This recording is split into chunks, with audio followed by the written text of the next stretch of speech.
Hello and welcome to the Undercut Podcast. I'm your host this evening, Jesse Billington, and we're back to review the 15th round of the 2025 Formula One season, the Dutch Grand Prix. To do this, I'm joined by Thiemo Albers-Daly. How are you this evening? Recovered, I think, is the appropriate word to use after that Dutch Grand Prix. I had my medicine afterwards, which was IndyCar, but I can't now rely on that for another 6 months because the season's finished. So if we have another weekend like we did in Zandvoort, I don't know what I'm going to do. Maybe go back and find some classic races, but recovered otherwise from a not boring Grand Prix, but not necessarily good Grand Prix either. There's a lot to unpack. How are you? I'm also doing the same. I've sort of processed mentally what I watched on the television screens over the weekend and the information that it imparted. I too also enjoyed the IndyCar as a tonic in the evening and enjoyed Newgarden's win at home, which was nice to see. And yeah, just there's going to be a lot for us to go through here. I think there is also that gentle irony of the moment that a track is sort of in peril of leaving or sort of being moved on to sort of alternating, it all of a sudden throws out an absolute banger and you go, this is why it should be on the calendar. And I don't think that this is down to the circuit. However, there were moments where we had actual on-track overtaking, proving that if you're wily enough and think about it hard enough, you can get these cars to go side by side. And with smaller cars, maybe Zandvoort has a case to stay. I would question the wording of a banger Grand Prix, aside from the literal sense, because I think this will be something where more recent fans, to be generous rather than broad about it, will say that this was a brilliant race. It wasn't. It had a lot of questionable moments and dramatic moments that will look good on Drive to Survive, but in terms of what constitutes good racing and a good Grand Prix, both on and off track with some of the stewards decisions that we will get to, I'm sure, it didn't really smack of a that's a good race. You want a good race, and I lasted about as long as I could there before making another IndyCar reference.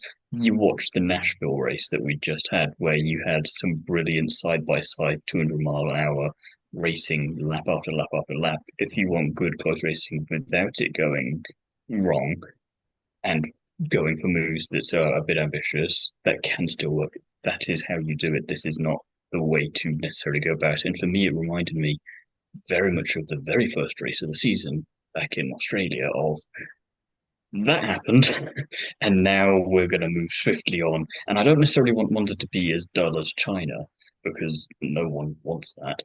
But I don't want this again either. I want Monza to go back to being what Monza is, which is pretty good generally, and even the boring or more less exciting, shall I say, races like 2023 were still better than what we got this weekend, it felt like. I'd rather take it a little close and we don't quite get the potential rather than just who threw a literal kitchen sink at some of the cars, it feels like, and just let's see what happens. I get what you're saying. I think what you're saying is you want a race where it's about the on-track action when it comes to close wheel-to-wheel racing and good strategy and driver ability, not just things going pop and sort of I cars. don't mind a little bit of reliability, but I don't like. I think it just all of the elements for this Grand Prix, the stewards getting involved in yet again wildly inconsistent ways with the reliability, with incredibly rookie errors from a range of drivers, just all left you as the Rowan Atkinson gif from when he was in the Mercedes garage those years ago, just frustrated and bitter and needing a tonic, like you say, to go and watch something else after and to go, oh, okay, we've not all forgotten how to go racing. We can still do it. Good, good. Yeah, it's we can you can have your excitement in Formula One, but it doesn't have to be sort of a demolition derby of such to achieve it. I think is Yeah. thinking about it or framing it. But we'll get into that as we discuss further, no doubt. We'll kick off as we do with our sort of team by team analysis. McLaren still at the top of the standings. Piastri stuck it on pole. We weren't really expecting that. Norris set a lap record on his qualifying run, and then Piastri went on just to edge it out by something ridiculous like 12 thousandths of a second. It was close. Like I said, Norris qualifying next to him on the front row. Piastri would finish in first place, and Norris would DNF. Mm. did enjoy the fact that, and you can tell that Sky Sports F1 has been getting ever more biased throughout the year because there is potential for a British world champion, and it's getting a little bit grating now. It was grating a bit before, but it's getting a bit more annoying of how much emphasis was being made on, oh, he's going to set a new lap record, he's going to set a new record. The excitement, and then 2 seconds later, Piastri just goes and does it and beats him immediately, and suddenly the volume on the significance of that is turned down slightly, and then on race day, um, you've got to make another reference to Lando doing this excellent thing, but then also having to just squeeze it at the end that Piastri did then immediately beat it. I found that quite funny, and maybe that's a conversation for another day about the media's presentation of drivers around the world and how certain countries are better at it than others, let's say. But back to McLaren, yeah, it was another race a little bit like Budapest, where I'm not convinced that Norris would have necessarily done much more than Piastri was able to in Hungary, for example. Maybe have a couple of goes down into turn one towards the end, but I don't know if you are on the F1 admin channel on Instagram, but supposedly we had a race long fight for first between Norris and Piastri up until his engine went pop, and I feel like admin was watching a different race. Yeah, I think the battle for the lead was different. I think Norris might have come back. He was better on his tyres across the race. He has been across the season, Norris. He's been able to better manage and sort of maintain his tyres. So he might have had a bit of tyre health towards the end. But again, such is the demand for sort of a delta in lap time to overtake around Zandvoort that you need more than just a bit of tyre life. So it's marginal really making that call. It's a great one to hype up if you're on a broadcast, if you've got to make things sound interesting. But I think, Especially at a circuit where not much generally happens in the way of overtaking anyway, and you yeah, need to fill the time. but when you're looking at it sort of in retrospect, so you can be a bit more critical about it and say maybe that wasn't something that was really on the cards. Ultimately, for between Norris and Piastri, this was a race that came down to luck, and I think that's the only real way you can toss it up. Both were on absolutely fine form coming out of the summer break, and I think personally, after what I said on the preview, I have a bit of humble pie to eat about Norris's approach to this. He came in a hell of a lot faster than we anticipated, really hit the ground running, and sort of, I won't say showed up Piastri, but he sort of, it was a shot across the bows for Oscar because he was like, oh, I've got to really still be on this. And ultimately, Oscar being absolutely on it did pay out. It meant that he had track position. He was able to have that sort of dominance when it came to the pit stop strategies. We saw Lando having to slow down so they could make the double stack work under the safety car. But and it played out for Oscar exactly as he needed it to, and it was a case of luck because, of course, you can't predict, you can't strategize for your teammate's engine going pop. It'll be interesting to see what the cause behind that was because we've seen reliability issues with other Mercedes-powered teams this season, so there could be more twists in the tail coming this season. But for Oscar, I think the cleanliness of his execution this weekend is the thing that really stands out to me. This is the first Australian to record a Grand Slam and his first Grand Slam, first Australian to record a Grand Slam since Jack Brabham did it in 1966. So that's pole win, fastest lap, and led every lap of the race. And I think that's a great way to sum up Oscar's approach to the season so far, is that sort of just clean sweep, straightforward approach of just do everything correctly. And I think that we're going to look back at the Dutch Grand Prix and say it's going to have been an important moment in the season when it comes down to that battle, whoever's at the top come the end of the Abu Dhabi Grand Prix. And I think we're going to look back at the Dutch Grand Prix and go, that was important. And obviously we're going to go, yeah, because Lando had his mechanical failure, but also I think it perfectly encapsulates Oscar's approach to the year as well. I think there's two sides to it. You say about luck, but I think while that does play a factor, you've got to remember the point you also then made of Piastri didn't make a mistake either. He was right there across the weekend, and when it came to crunch time, Q3, he was where he needed to be. Started the race, made a very aggressive move to cover off Lando.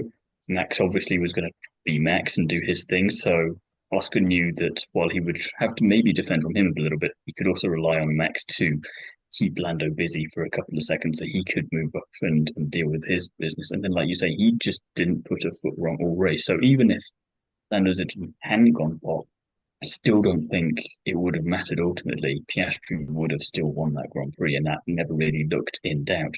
He's now equalled amusingly Mark Webber's number of Grand Prix wins, and you're talking about Grand Slams. He's the first McLaren driver to get a Grand Slam since Mick Hakkinen in Monaco back in 1998. So all the nice little records that he's helping to shatter, and what's that, three of significance, four maybe, across a weekend when Lando essentially is just going to be remembered for his engine went pop here.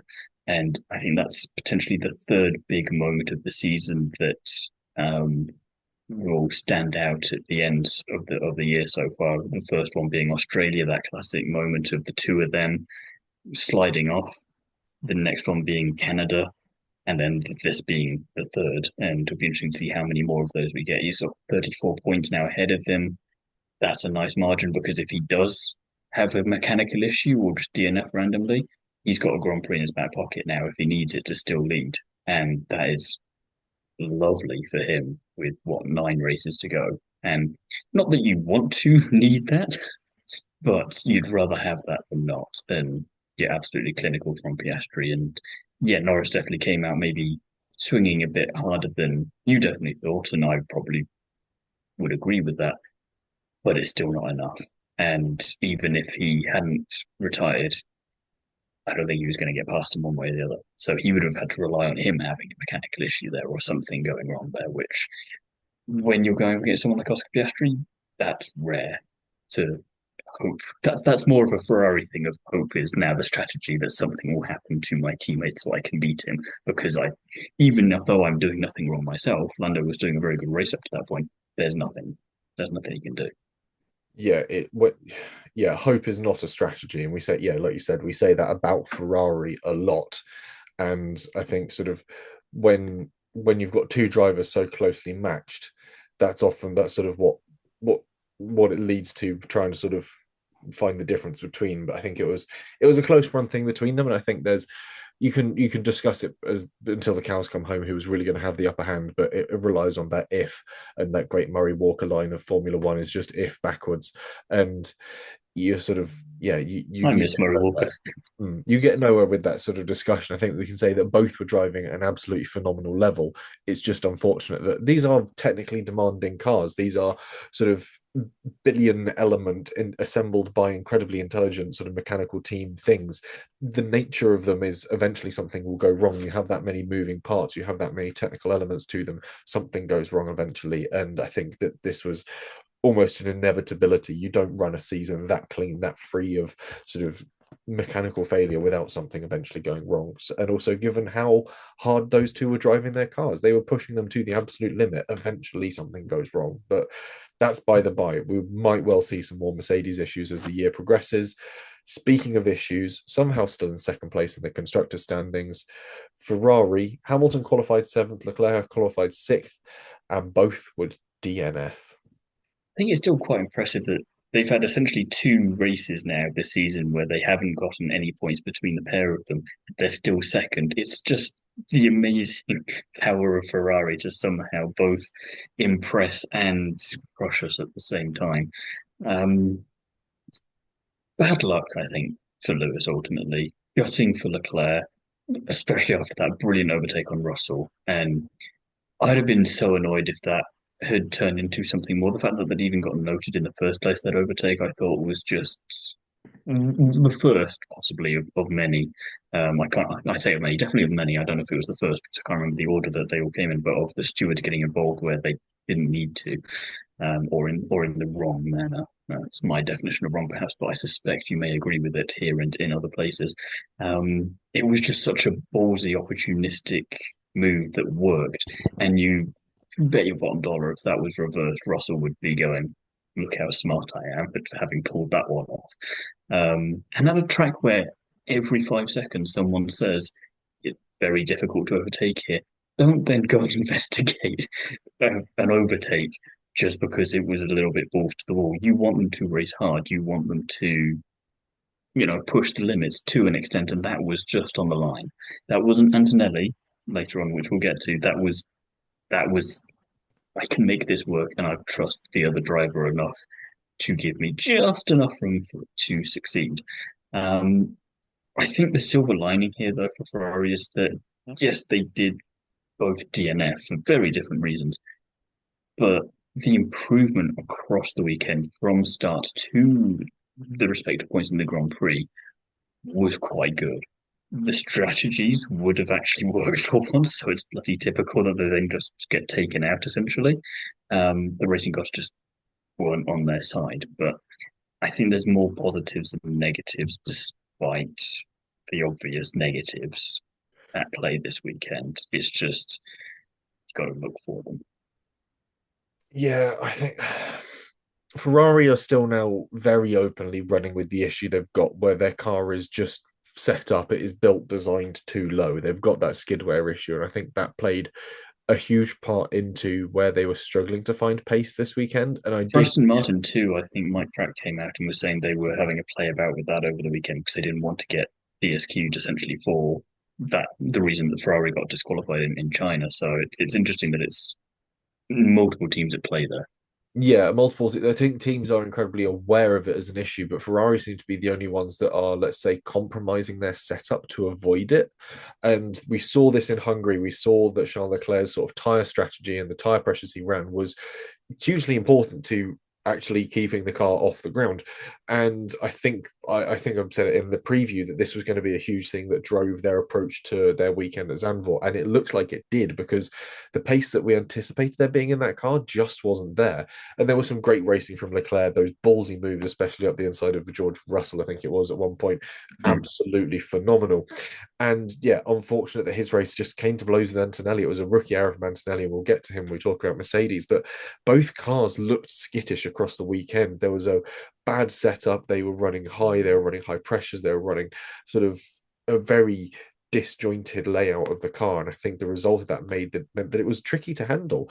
And I think that is partly what resulted in Lewis Hamilton's shunt, as he just didn't have the grip he needed. He couldn't get the car to turn in. He couldn't get the car to turn on, and yeah, the car just walked him up the banking. And at that point, too close, it had stepped away from underneath him, taken him up towards the wall, and just where it kicks in at the end of that banked section of You turn. say it was unfortunate. It was just that bit at the end. He could have got away with it if that bit just didn't jut out, and it was like, Yeah, oh, oh, so he'd close. done well to catch it. He'd done well to get the car back under him, but the problem was he just ran out of time and space essentially at that point, and it's an unfortunate thing. But that's the nature of the car, and I will say there is a strange parallel to if you go back to, I want to say the I think it would have been 2019 German Grand Prix, where Seb just had his car walk him wide and spit him into the barriers there. And you start looking at it and going, this is, Or his season slash career ending shunt to the wall, you yeah, mean? yeah, it was the Yeah. one that essentially wiped Vettel out of title contention that year as Yeah. well. And you're sort of looking at it going, oh, I've seen this story before. I don't like the ending. But I want there to be different for Hamilton. However, he does not have the unwanted record of the most races at Ferrari before scoring a podium at a Grand Prix. And yeah, to compound problems, he's also got a penalty heading into Monza for not slowing down under yellow flags on his way to the grid. 5 place grid penalty. And again, that's not necessarily. I mean, I know this isn't the point that you're going to make there, but I'm just also amazed that they didn't have enough time, considering how slam dunk those sorts of things are. You either did speed or you didn't under those circumstances, but they decided we'll have to take a look at that after the Grand Prix. But bear in mind, the Grand Prix is not even started at this point. My guys, you got nothing else going on from it. You can't just go, yeah, you did that penalty, done. You've got to wait for afterwards for that. It's just yet another mind-boggling thing from them, and I'll be surprised if Lewis cared particularly about that after the Grand Prix, going, yeah, fine, whatever. That should have been obvious from the start. He probably looked at them and, yeah, I'm going to get a penalty because he's been around enough to know that. So, But but also at the same time, speeding under yellow flags. Where's the team communication saying that this is the oh yeah, communication breakdown at well, Ferrari? we talked about this in our summer break episode. We're reviewing them as like one of the again the fundamentals. Why are they still not managing to get some of these things correct? I think the only silver lining, aside from the fact that they've got the improvement was evident over the weekend up to that point was what was definitely an unintentional mistake, but a hell of a save in FP1 from Lewis. If you saw that going into turn three, he essentially did a Yes. full 360 Yeah. going around and then just carried on as if it was all planned and went. That is how you try and take the moniker of smooth operator away from Carlos Sainz if ever you were attempting it. Yeah, I think Lewis he's got a better understanding now of the car, of the chassis, of the way that car feels, because you've got to look at the drivers that can do that sort of 360 style spin, catch it, and just set off again. And the only other one that springs to mind is Max Verstappen. That's sort of a Max Verstappen move all day long. A Red Bull, he's incredibly at home at. So you see Lewis being able to sort of pull that level of awareness, control, sort of concept off with the car, and you go, okay, he's getting up to speed. We're seeing what we want to see, and it sort of leaves you going, this is a weekend of what could have been. Does Hopefully, make me think it that was he's learning that a he's not trying to drive the car like a car anymore. He's trying to drive it like the prancing horse that it is, and he needs to find a way to tame it. yeah, driving it like the fidgety animal that it is, and not sort of a sleek, smooth Mercedes that he's used to running. But we'll get to more Ferrari, I'm sure, at Monza. I need to try and figure out how the hell they're going to set this car up, because that is a I think they're lucky that Monza is a low downforce circuit, their home race, low downforce. You don't have to worry too much about that skid block underneath the car wearing, even at high speeds. But we'll get to that in due course. Meanwhile, we have Mercedes. Russell qualified fifth. Antonelli qualified Q11, knocked out in Q2. Russell would finish fourth, and Antonelli would finish 16th.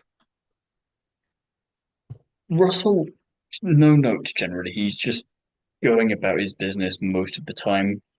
We touched on him briefly when we were talking about Charles Leclerc just now. I think if it was reversed there, he would have been quite chuffed with himself. So I think that's just racing drivers being racing drivers.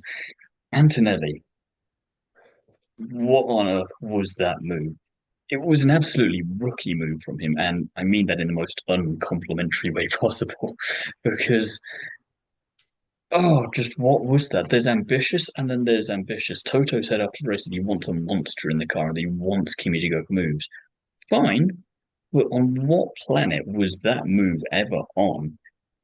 I don't think, aside from some of the chaotic stuff we saw, what was it, last year or the year before, where everyone was all over the track every 5 seconds, we don't see any kind of overtaking in that corner because it doesn't work. We saw drivers attempt it in F1 Academy over the weekend and it didn't work for many obvious reasons. And if you want to try and make a pass on a bit of the track that it's not seen at too often, do what Ella Lloyd did. Do it down into T6, T7. Do what Charles did on George.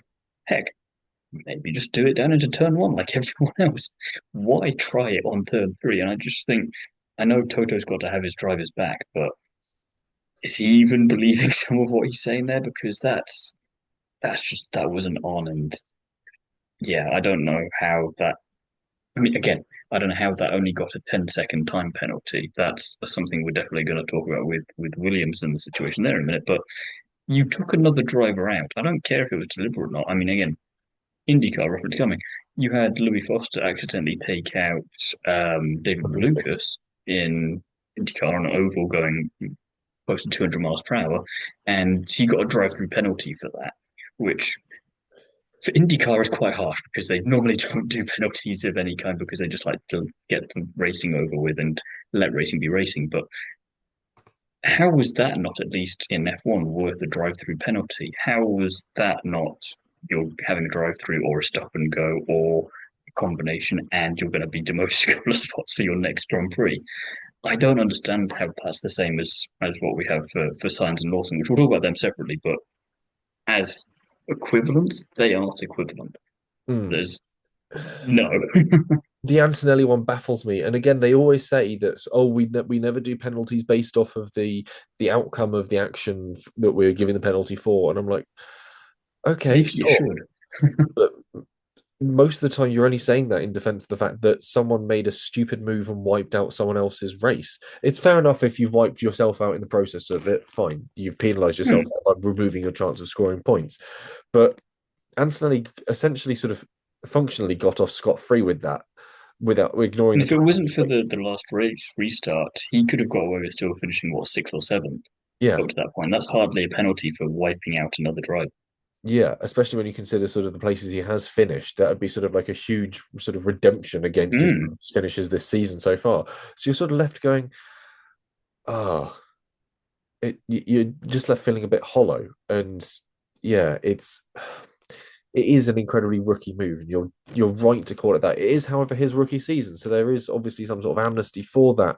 But at the same time, when you, Toto Wolff, have hyped this guy up as the second coming of Jesus Christ the Almighty, he shouldn't be making those sorts of moves. He raced here in Formula 2, I think, last season, and he should know that you can't make a pass down the inside. He would have watched Dorian Pain in Formula 1 Academy, his essentially Mercedes stablemate, and realized you cannot make a pass down the inside of turn three. Can't do that. Can't do that in a small car. What about if I do it in a bigger one?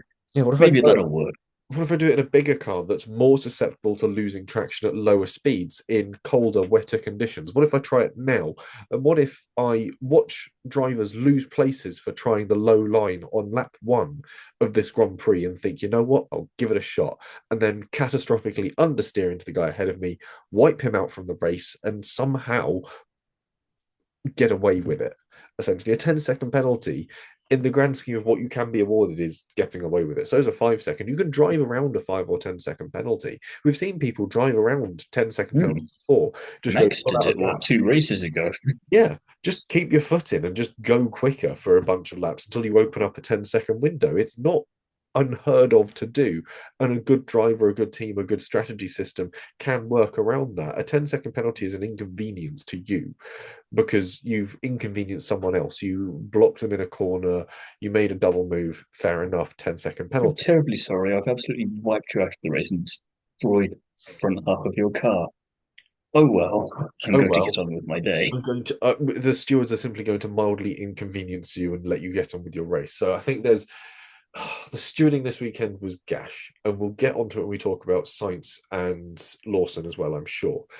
Do But have a question for you though with Antonelli and the situation? I don't for a second think it'll happen, but it's something that is worth chewing over. Obviously, both drivers don't, as far as we know, have contract extensions in place yet. They are still contracted into the year, but no further. What if Antonelli isn't there next year? What if they have a relationship with another team with a driver that is doing very well in, like, say, Alex Albon at Williams? Would you be entertaining the conversation? And I don't know if I'd want to see it because I love the idea of Albon being there when Williams build up their team and get back, and he's doing brilliant things there, and I love the loyalty. But if you don't replace Antonelli with Albon, for example, Sainz isn't doing enough to warrant it at the moment. You're not going to put another rookie in there. Who would you then put into that second Mercedes next year if you are going to replace him? Because you can't take Bottas now because he's gone. I don't think he's going to be tempted back. Who is there? Vesti, is Yeah, he available still? rookie though. Yeah, Yeah, he's had some experience in it. My only other thought was maybe you switch because of the new relationship next year, you switch Gasly and Antonelli around and you put him in a top team and you see what he can do when he's not a top team that's Red Bull. That's something I could see for a season or two and let Kimi do all of his colapintoing. It's Alpine next to with Colapinto, yeah. yeah, yeah. Whether Colapinto is there or not yet to be decided as well, but we'll get to that again in due course. Yeah, the Mercedes one's odd because if you're, I want Albon to be there for that Williams revival. They're on a great Hmm, path as it is at the moment, and his driving, as you'll see if you watched lap one, go find the Alex Albon on board from lap one. it's He great. is not, he is no slouch. He is absolutely firing on all cylinders at the moment, and you don't want to take away the chance for Alex Albon, who's had such a sort of turmoil filled time in Formula One, that year on the sidelines when he was punted from Red Bull, coming back, going to Williams, and having this resurgence of form, and everyone going, oh, he was good. And even Red Bull going, hmm, he's good now. You start to They're think, having that twice this year now. With it's just happened a bit later with Albon. yeah, you're sort of left going, sort of, oh, I want Alex to have like his moment in the sun, having really put in the graft himself. And we've seen him doing that at Williams, and I want him to have that. But I would be interested to see what he could do in the Red Bull and the Mercedes. That would be interesting. But yeah, it's one of those things like, what the hell do you do with Antonelli at this point? Do you just accept that this year is going to be a bit of a scrappy one and possibly next year as well when you've got this new setup of car coming in, and just essentially for the kid He's right he's off? going to cost them a lot of points when you think Red Bull are somehow, despite growing one-handed, not a million miles away from Mercedes. And if they keep hemorrhaging points, Max finishes better than George does more often than not. So if Antonelli loses them P3 and potentially P2 in the standings, and Ferrari can just eke out that gap, that's going to be an interesting conversation that I would not mind being a fly on the wall for at all. I mean, despite the car's best efforts this weekend, Yuki Tsunoda made it up into the points. If he's able to start stringing those performances together again, just nipping away a point or two here or there, he's going to be a fly in the ointment for Antonelli. Because all of a sudden, Antonelli, if he's not scoring those points, is going to be a pain for Mercedes. Because if you've got Max regularly outscoring George and you've got Yuki regularly outscoring Kimi, Red Bull are going to start to eat into Mercedes' points gap. And all it could And, take. so, and it's not a massive gap, and it would only take 2 or 3 points here and there, which is the thing, because it's one of those awkward, well, I say awkward things. It's one of those slightly amusing things, rather, where you look at the placing of the two drivers in the championship, you go, how the heck are they competing with each other? But you look at the overall standings, and you go, somehow it's like Aston Martin on a different scale. It's like I don't understand how you're there, despite having watched all of this unfold in real time. It takes further examination, but maybe that's a good segue for talking about Red Bull. Yeah, the Red Bull one is a very interesting argument because Verstappen qualified third, great outing in qualifying, finished second. Tsunoda qualified 12th and would finish ninth. And he'd worked his way into the points on his own merit before Lando Norris had his retirement. So he was getting a point, which I think was interesting. But yeah, I'll let you go first because I think we're gonna, as we always do, have a discussion about Red Bull. Clearly, Verstappen's quite easy because he just continues his podium streak at Zandvoort, and yeah, he just does Verstappen things. I did love the little Scandi style flip from him to snatch P2 early on. I mean, he snatched it immediately and then kind of had made it more difficult for himself. But it's that kind of aggressiveness that he has, Piastri has, and Lawson has as three examples from this weekend that show why they are the drivers that they are and why I enjoyed that kind of driver more than the other kinds, I think. Sonoda, yeah, he got his first points in a Grand Prix or in anything actually, I think, since Imola. Um, was good. It was good for him. He needed it, quite frankly, let's face it. But he was overshadowed by both racing balls in qualifying. He got knocked out by Lawson, and then Hadjar gets a podium too. And we've talked before about the difficulties of that car, and he had a couple of those this weekend after his final pit stop, critically. But in a qualifying heavy season where it seems that that's more important a lot of the time than the racing, I'm surprised that, and maybe they are, and it just isn't working, that more focus hasn't been put on that from his side of the garage. Let's just focus on nailing qualifying and then just making the car wide like Alex Albon can and focus on that. And maybe that's the way he would then somehow keep his seat because you've got to think if Lawson and Sainz hadn't had their coming together, there's no reason to think that they would have dropped out the top 10. Whilst he works his way up there, he did have the advantage of Lando DNF'd, two Ferraris DNF'd, two of the drivers that were in the top 10 in Liam and Carlos were comfortably outside of it. So it's half a dozen one and half a dozen the other. Like, it's good that you finally were in the position to take advantage of this, but up to that point, it was still a bit touch and go there. And with Ben's P6, the awkward thing for him now is that he gets points for the first time in since April, May time, and he's now only better than Colapinto overall in the championship, and he had an extra 6 Grand Prix this season over Colapinto, which somewhat amusingly is where he got the majority of his points. Which, yeah, make it that way you will as well. So it's good, but he needs to repeat this now, or like I say, focus on the qualifying and make sure that, and the team needs to make sure they don't have any of these random throttle map issues plaguing them because that's not going to help things either, especially if you're then in a fight with Mercedes potentially for P3 in the standings when you definitely weren't expecting it to be.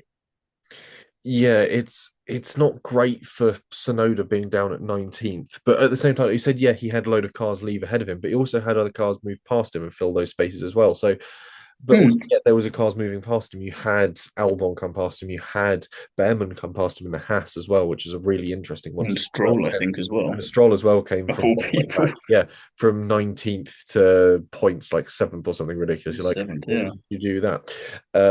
Sort of a brief moment where he forgets that he's Lance Stroll.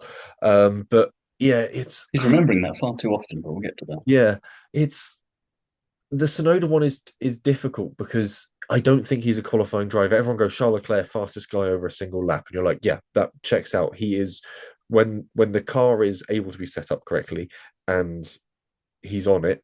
He is one of the quickest guys over a lap. I think Oscar is getting close to really challenging him on that. Like the fact that Oscar can just lock into 140% for one lap, and you're like, oh, that was ruthless.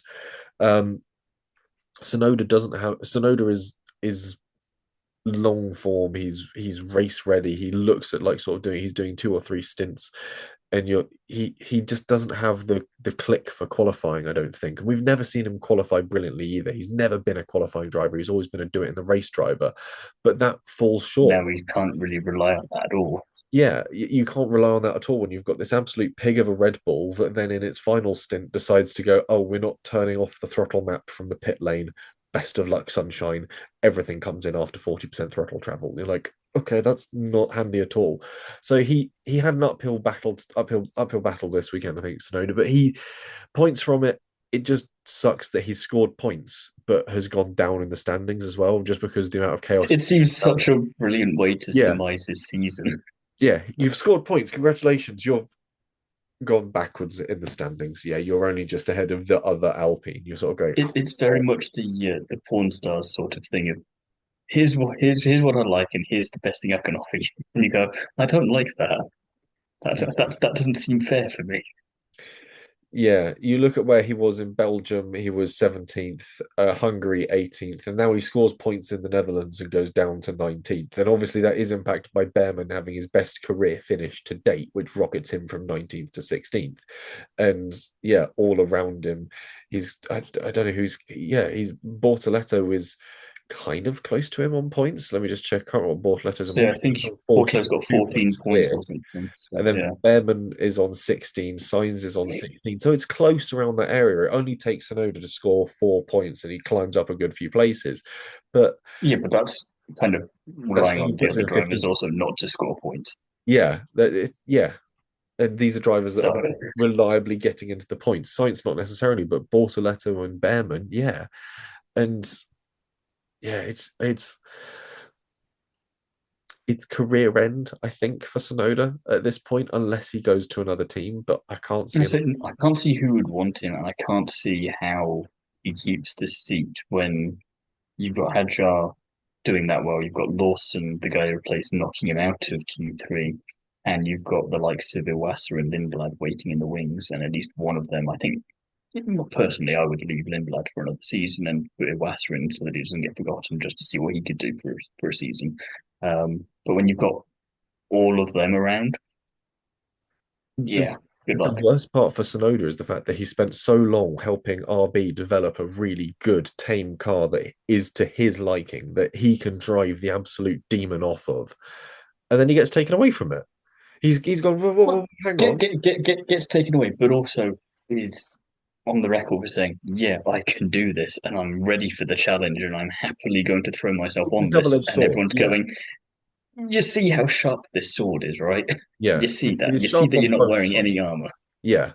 But at the same time, sort of going, you know that scene in Mad Max Fury Road where he's tied to the front of a car and he sees his old car come barreling past him. That's Yuki Tsunoda watching his RB Watching Liam barrel Lawson, past him. But not necessarily Liam Lawson, but just watching the RB that he helped develop barrel past him to the podium, thinking that should have been me. Because I think in another universe, Sonoda, with the level he's driving at, would have been the guy that was up there with the car that he was comfortable with. He would have been able to get it up to that sharp end. But we've sort of hobbled him, given him a broken car but that then in breaks again. It's taken us several weekends to get all the actual parts he needs onto the car. And then when we do, the throttle goes, no. And he's sort of going, oh, he just can't catch a break. And it's again, that Red Bull seat is career suicide. so, but in classic Top Gear words, he didn't. Yes, it was ambitious, but rubbish. Um, Speaking of ambitious and somehow pulling it Not off rubbish. on yeah, not rubbish, certainly for Albon. Williams. Albon qualified 15th and would climb 10 places, most of which seemed to be in that opening lap to fifth. Meanwhile, Sainz qualified ninth and tumbled back down the order to 13th.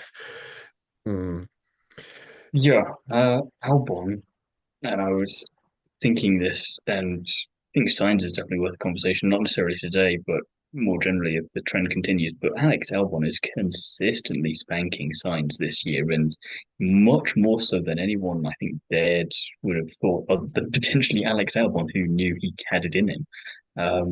It was Williams' first top five finish at Zandvoort since Keke Rosberg and Derek Daly in 1982. He's doing some Oscar Piastri level records here, and I quite like it.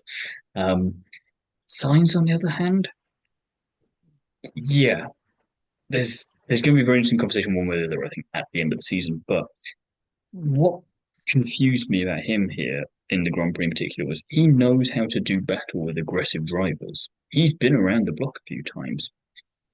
And he also wasn't ahead at the apex when he was trying to get past Lawson, as per the rules that he also knows quite well. So Lawson had every right to defend and defend hard. He is an aggressive driver. We've seen that in many a Grand Prix over his short career so far. And he's also been where Sainz has been and kind of annoyed about it, but understanding because that's just how it is. So I feel like Sainz should have known better there and should either have seen what was coming because he's saying about, oh, I'm going to go against a driver that doesn't like to play fair. Like, well, if you know that, why are you not acting accordingly and then going, oh my God, we've made contact. Like, if that was Max Verstappen, you're not surprised that's happened because that's Max Verstappen. So she either have just known what was coming and reacted accordingly, or just waited until the start of the next lap and tried again in the obvious spot. It seemed, yeah, maybe more of a racing incident, but I would have also said more on Sainz than Lawson because Lawson was always going to move back over to that part of the racing line after defending. Sainz, you would think, would have done the exact same thing. So for Sainz, I think he could just go past him, kind of Chloe Chambers-esque, and then wonder why I'm out on the gravel is a bit befuddling for me. 10 seconds in the moment, I was satisfied with that because I just thought you've been in a bit of a muppet there. Fine. But 5 seconds maybe would have been better. And I think if 10 seconds is what we're doing for taking out a car, then either keep the 10 seconds for Sainz and then relegate Antonelli to Formula 4 India as a punishment. But, it's that balance thing coming back into play again. And I think that one was it was either too harsh or the other one wasn't harsh enough. And I think somehow it's both, and I don't know what I'm happy with anymore. And that's why I'm so frustrated at this Grand Prix this weekend. It's these two main things I feel like. Hmm.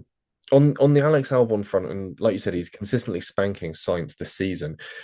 Going back to what I did say about Charles Leclerc, fastest driver over a single lap last year, when obviously he and Sainz were teammates. Average qualifying positions, according to my data, Leclerc would average qualifying position of 5.2, Sainz 5.0. So it's a close run thing. Sainz is a very fast driver. And again, when you look at their finish positions, Leclerc would finish a Grand Prix on average in fourth and Sainz in 4.6. So we're close. We're talking about two drivers that are absolutely rapid. And I think it's worth considering, or you can't not at this point consider that Alex Albon deserves to be in that conversation and deserves to be a part of that discussion when you go, we need an absolutely rapid top flight driver.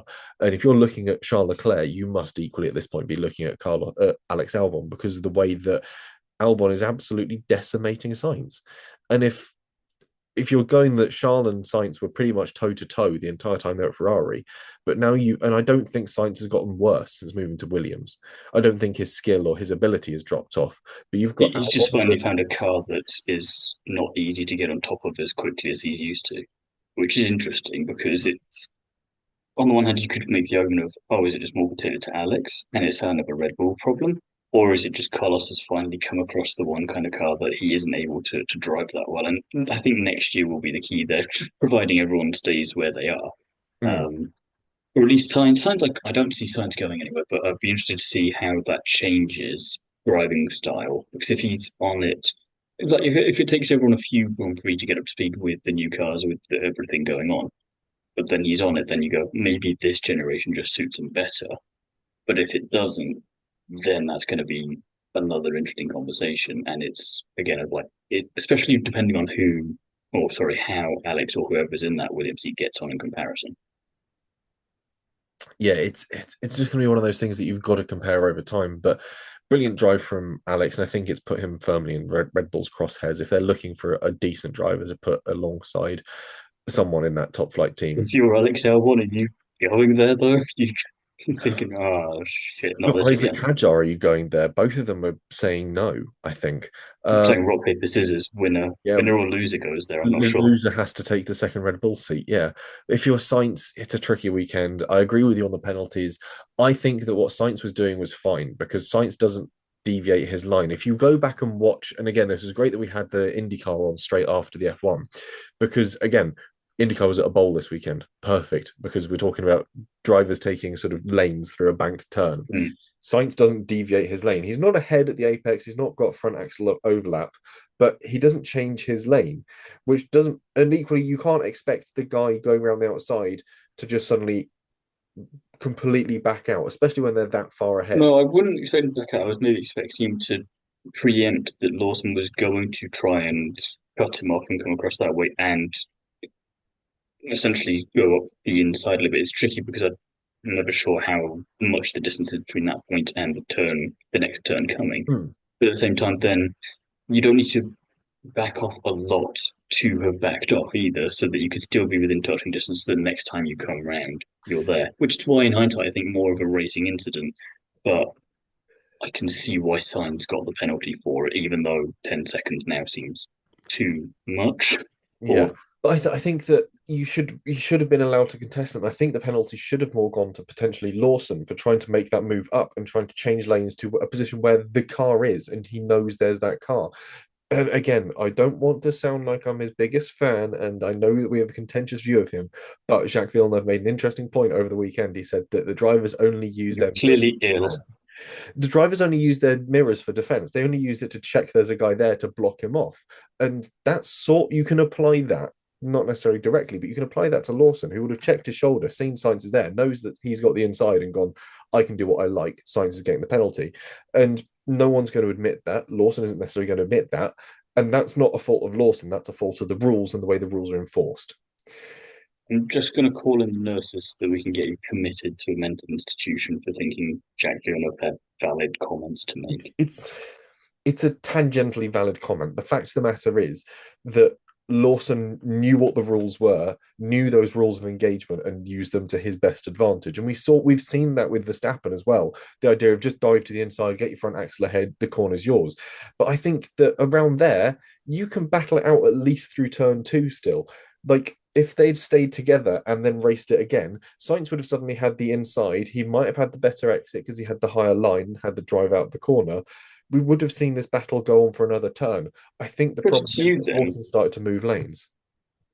put it to you that knowing the rules as Lawson did and as Sainz does, and whether or not you agree with them or not, using them to your advantage like Max does, as you say, if you're Sainz and you're in Lawson's position, would you not do exactly the same thing and go, well, that I know how this is going to play out and it's going to be more in my favor than not. So why not do that? And why should I risk it? So again, I put the blame on Sainz a bit there for not being smarter.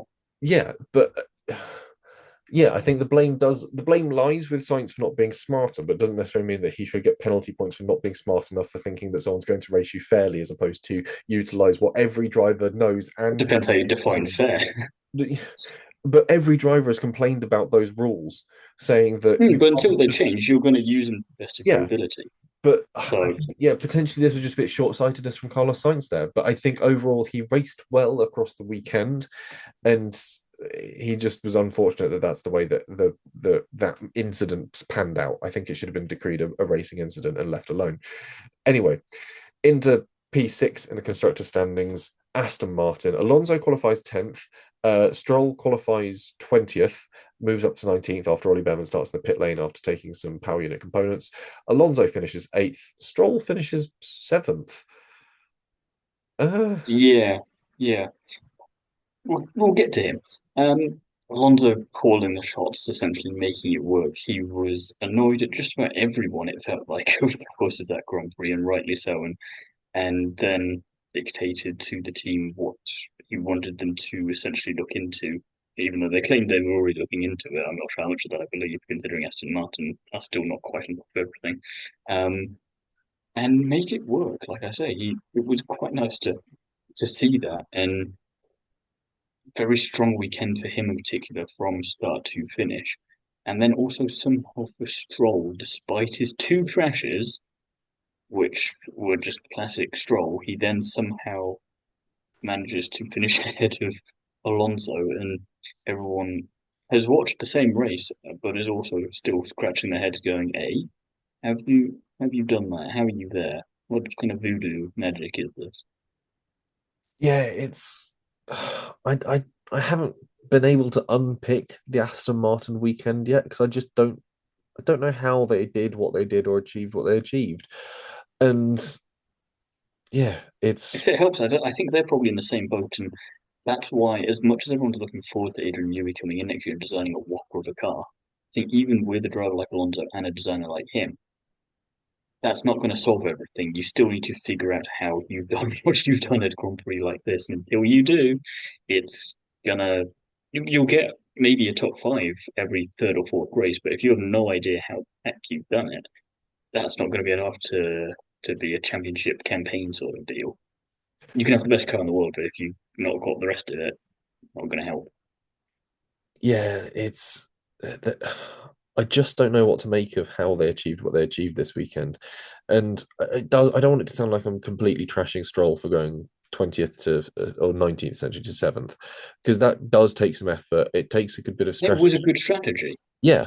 And you've got to have a reliable enough driver to execute that strategy. And yes, he was a bit messy and sloppy in that execution, but he executed it enough that he was able to come home with a decent set of points. And again, you look at how Aston Martin's season is lining up, and it's sort of gone from being a very sort of ropey one to one that's sort of started to resuscitate itself to sort of an alarming degree. We look back at, admittedly, Australia, a bit of an outlier. They started fifth and then immediately dropped down to seventh and had an absolute low of ninth come the Spanish Grand Prix as everyone else found their footing.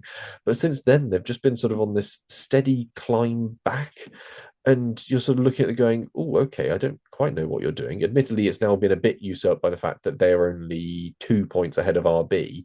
And that doesn't mean Williams will be breathing a sigh of relief that Aston Martin have now got other contenders to deal with. But yeah, It does feel like Lawrence Stroll has brought the keys to an amusement park that's been derelict for quite some time, and this is them trying to repair a rickety old roller coaster and going, "Hey, oh, hey, oh," and the O's are very worrying because it's a rickety old roller coaster and that could be quite calamitous. But then when it goes well, you get the thrill of a life, mm, and the fact that they had both of those across a weekend just again leaves you scratching your head, going, "We should really look around the office again to see if there's a manual."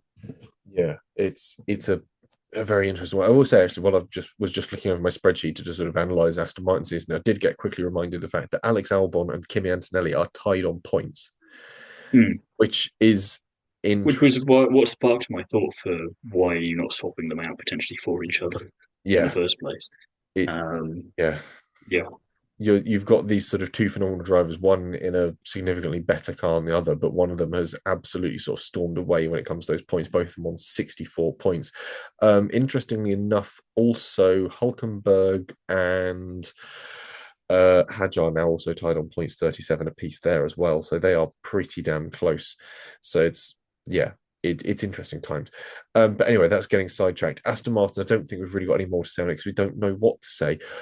Sauber, Hulkenberg qualified 17th, finished 14th, and Bortoleto qualified 13th, finished 15th. there's not much to say here because I think it's Sauber. I Yeah, think the only surprising thing is that we're surprised that they didn't do well, which is a good thing, and that's about it, I think. yeah. I mean, if we look at where their strong results have come, it's circuits that are largely well understood. So for Hulkenberg, Australia, points there, great. And then we sort of trundle along until we get to Spain. Hulkenberg bags in 10 points. Again, a circuit that he knows well and understands nicely. And then the same again for Canada, a circuit he knows well. Austria, again, well understood circuit for Sauber. That's where we get Bortoleto gets 4 points, Hulkenberg gets another two. And then the Silverstone, Hulkenberg podium, great. And then Belgium, again, a circuit that's well understood by the team and the drivers. 2 points for Bortoleto, and then again in Hungary, well understood circuit, one that Bortoleto would have freshly done through the feeder series points. Then we get to Netherlands, it's a bit of a quirky one, it's an outlier for a team that's still struggling to rebuild itself, still focusing on other things. I think you can let this Grand Prix go if you're Sauber and just go, okay, we've learned from it. It's a tricky one to get the setup for. We'll move on. And it's the only way of looking at it if you're Sauber. We'll just wait for the actual moving on to the next bit. So there's anything else to add. Yeah, so we'll move on then, as Sauber might do, to Racing Bulls. And Liam Lawson qualifies 8th, finishes 12th. And Isack Hadjar qualifies 4th and finishes 3rd. And I want to Does say, reiterate the Fred Vasseur comment from China or Bahrain around that point of the season where like qualifying, it might be a qualifying season. The importance cannot be understated here. And yeah, you've still got to carry it through to the end of the race, but it does help. And he did an excellent job on Saturday. I mean, they both did qualifying wise. I mean, like I say, Lawson qualified in eighth, knocked Yuki out. I don't think we were quite expecting both racing balls. Definitely expect Hadjar up there, which is mad to say at this point. It's his rookie season, but we're less surprised that he's up there. Maybe surprised fourth because that was a bit cheeky even for him. Um, but yeah, nice to see Lawson there again. Shame that what happened there, but Hadjar to get on the podium, first podium for the team since Gasly back in Baku in 2021. That must be quite nice, and also a bit more of a salt in the wound sort of thing for Sonoda, considering how long he's been at that team trying to get a podium. Um, but yeah, I would have loved to see where Lawson would have ended up, but I think maybe not right behind Hadjar in fourth or fifth, maybe fighting Ollie Behrman for sixth. But I would be surprised if he dropped out of the top 10 had things played out. He'd have been nip and tuck with signs for the rest of the race, but I think regardless, they can look at that as a positive weekend. And yeah, Hadjar just now, again, of all the rookies coming into the season, I don't think we would have put Hadjar giving Antonelli of all drivers a run for his money in terms of rookie of the year. But it's well, and especially I caught myself saying during the race, I'll go on Hadjar and then realised cast my mind like 12 months to my feelings towards Isack Hadjar in Formula 2 and yours as well. We're going, oh, what a turnaround. yeah. Speaking of like our predictions when it came to Isack Hadjar, Yeah, you he's still got a lot of damage to do to his car, hasn't he, according to me? yeah, according to both of us, we're both predicting he'll Oh, have the okay, most cool. DNFs and he'll have the biggest damage bill as well. And he's been pretty clean actually. I mean, Yeah, he hasn't written off a chassis, I don't think, this season. He's a couple of he's wings, had a couple of here and things there. like I think Australia and Silverstone are the two main ones that come to mind. But apart from that, But those perfectly are fine. front and rear wings. That he's not like Yeah, nothing major. chassis. He's not blown engines. He's in for a rough night of races if he's going to help us get some points. Yeah, Battle of the Rookies. You had even a worse call there because you picked Doohan. Um, I I'm picked still Antonelli. standing by my man. I picked Antonelli, as did much of the field. To be fair, I think the only really odd outlier to this was my girlfriend who picked Ollie Behrman. But again, he's having a pretty good time with things. We can't rule him out. But yeah, Hadjar got a lot of stick from us in Formula Two. He was a bit too, I don't want to say energetic, but a bit too fighty, a bit too punchy, and took it to beyond the limit a couple of times. You even predicted that Lindblad would replace Hadjar at halfway, but we're now seeing said driver on the podium and even Helmut Marko eating humble pie about it. So it's Don't mind it when it does it like this though, because it's such a nice turnaround story. It's we've had two stories this weekend that have been somewhat feel good, and just that's why we enjoy motorsport because you can take a driver like Hadjar, where he's in this interesting role that we put him in last year because of his on track and off track and team radio antics, and you've managed to turn him not quite into a nation's sweetheart, but into a driver where you're going. That Hadjar's all right, really. That kid's all right. You're kind of like the old wary policeman at the end of the cop film with the young rookie gun. You're you're all right, quite kid. good. You're all right. Yeah, it's gone from no, I destroyed the car, no, at Monza to sort of beguiled that he's on the podium, and it's lovely to see. And mathematically, it does mean he's still in title contention as well, ironically enough. Yuki And Tsunoda, and If he wanted to So, stay so in the what? title, Hmm, Yuki would have needed to come P3, but ironically, it's Isaac in essentially a car Isack that Yuki's Hadjar. developed that has kept himself in the title fight. I think both Aston Martins are now out of the title fight, and I think Hulkenberg is also out of the title fight at this point. Um, but yeah, it's I did like that Hamilton as well. I don't know if you saw, but in his post after the weekend, did also put in a little congratulatory note to Hadjar, which Hadjar is going to absolutely love it'll be that he's printed getting out that and kind of framed. Yeah. publicity from Lewis. But there are some other important facts about sort of Hadjar's run because it means that in one race he's scored more than the entirety of the second Red Bull car has done all season, which is a great statistic. And also the fact that I'm, if I'm you sure one that Red Bull absolutely deserves. yeah, and if you wind the clock back to the um start of the year, they had all the drivers do those sort of like back to school like I chalkboards. saw that. And like the one thing I want to do this season is, and Isaac's was get on the podium, and you're like, he did it. He did the thing. He's possibly the only person who's actually achieved like The the thing thing. that he wrote on his chalkboard. Anyway, but yeah, technically, Hadjar still mathematically in with a chance. We'll move on to two drivers. I don't think Ocon is in with a chance anymore. Behrman, long way out of a shot here. Haas, Ocon qualified 18th, finished 10th. Behrman qualified 19th, finished 6th. Good one for Haas. Yeah, double points for Haas, Behrman's best career result to date, and the third double points finish of the season for the team. So happy days all around, I think. And like I've criticised Antonelli and Sauber on before, this is what you need to be doing if you're a bit further down the order. You need to be placing yourselves in positions where if something goes wrong up ahead, you are placed to take advantage of it and finish inside the top 10, and comfortably so if you're Ollie Behrman. Um, and also have a bit of this balls to the wall strategy of why not give this a go? What's the worst that can happen? We're going to be exactly where we were in the first place. Yeah, and I think I like seeing that from Haas because it shows that they're really engaging with the season, trying some different things and making the most of the final year of these regulations and giving it a shot. And I think that's what you want to see from those sort of back It, it, marketing it's and it's trying it's a little something bit like different. Williams in a way, and Sauber. It's we're not going to be doing an awful lot really this season, and we're not going to be doing too much with the drivers and the teams that we've got. But let's try and see what we can do, and let's just try and learn.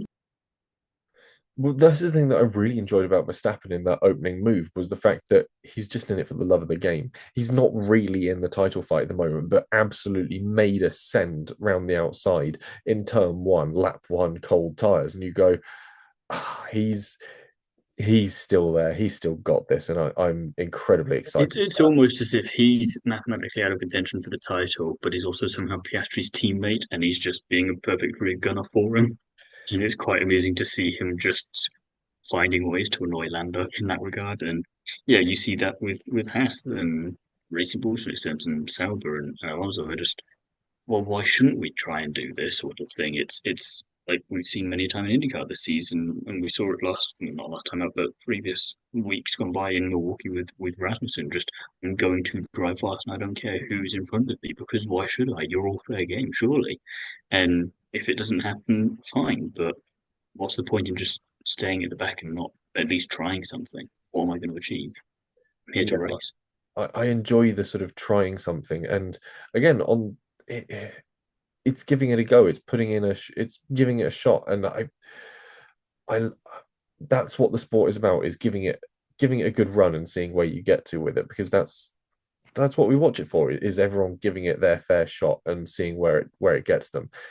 It's yeah, I think Haas good weekend, an incredible drive as well from Ollie, capitalizing on a bit of a rogue strategy, making up for the safety cars at weird moments, and yeah, coming through and coming out on top really, which is a good result for him.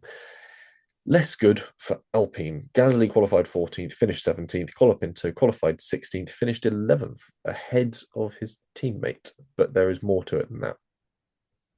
Yeah, it was quite amusing watching that play out because they kept swapping positions every 20, 30 laps or so, and then neither driver achieved what the other was meant to when they swapped around and then they swapped back again. And Colapinto just reminds me of Sonoda here in terms of it's his best result, and he still doesn't have any points. And you go, never mind, we'll try again next week. Yeah, you're just left looking at Alpine going, oh, I just don't. I will say about them now what I used to say about Sauber. Still like their livery. It is still a very nice livery, They but finally nailed that this year. They just didn't get anything else right. mm, yeah, a lot left to be said. Which takes us then to our winners and spinners. This will be a very short section because we're in complete agreement. Winner, Hadjar. good spinner, Antonelli. job done. We'll move then into our predictions review. 0 points for pole position. No, I'm sure I got one for pole position because I predicted Oscar, did I not? I thought you had Lando for that. No, I think I went Oscar because I said he was going to come out of the gates running for this one. Yeah, I had Piastri No, I must have just had bird blindness. because it's 2 points for each of us this weekend. Essentially, is the way it pans out. We both get a point for predicting the Piastri win, and then you get a point for getting Verstappen second. No one got points for fastest lap, and no one got points for their wildest predictions. Clearly, we both overextended when it came to Williams, but anyway, I extended with the wrong Williams, essentially, and was just a bit too ambitious with that, but not too. If I'd had it for Albon, I'd have been fine. Maybe. You said at least one Williams on the podium, and I mean Albon was heading in the right direction, and I said Sainz outscores Albon, which no, miles away. No. Formula One fantasy Formula One review for Zandvoort. Itch Energy 260 points wins this weekend's sort of challenge. La Victory 259 points, close run thing. Catherine's Curse 258 points. In fact, it's very close across the top three. The Cat Dads in P9, Champagne Macarons P19, My Podcast Team P25, F1 Main 1 P63. I don't know who they've got in their team. I'm not going to go and have a look. It's going to be. They had Ferrari and both Ferrari drivers, which didn't help them this weekend. I think one of them was on double points just to really hammer the point home. Yep, so it went well. Yeah, don't do that, kids. Split your drivers, split your teams. Overall, the Tiklias 2,910 points leads the championship as it stands. La Victory in second, 2,869 points, and Lando 2,728 points. Catherine's Curse in P4, Big Reach P5, On the Curbs P9, Can't Grow Moustache P11, The Mixing Pot P18, and Kiwi Burners P63. Guessing it's still got Liam. Your bottom dollar is not changed. Yeah. Oh well, someone's got to come last. Usually an Alpine these days. Oh, he's running away with it. Yeah. Anyway, that's all we've got time for on this episode of the Undercut Podcast. We'll be back very soon for a preview of the Italian Grand Prix. In the meantime, though, Thiemo, where can you be found? This week, I can be found over on the Paddock Chronicle, where I've got an F1 Academy weekend roundup, and I've got a brand new interview out over on the Curbs Instagram with Turkish racing driver Selin Elbir. So go and check those out this week. Beautiful stuff. And if you'd like more from me, you can, of course, read the latest issue of Classic Car Weekly. It'll be coming out about a day after this issue goes live. We've got a full review from the Silverstone Festival in it. Otherwise, you can find me on the internet as at Jesse on Cars on most social media platforms. Instagram, Twitter, and TikTok are all the usual places to go and have a look for me. Otherwise, like I said, we'll be back with a preview of all the racing action that's still to come at Monza. And we haven't even talked about F1 Academy, a great home win for both drivers in the sprint and feature race as well. But again, we'll stories there. We'll get to that. Read my review on Paddock Chronicle. It'll tell you everything you need to know. They are. Go and read Thiemo's review. Go and read his online work. We'll be back with a preview of the Italian Grand Prix.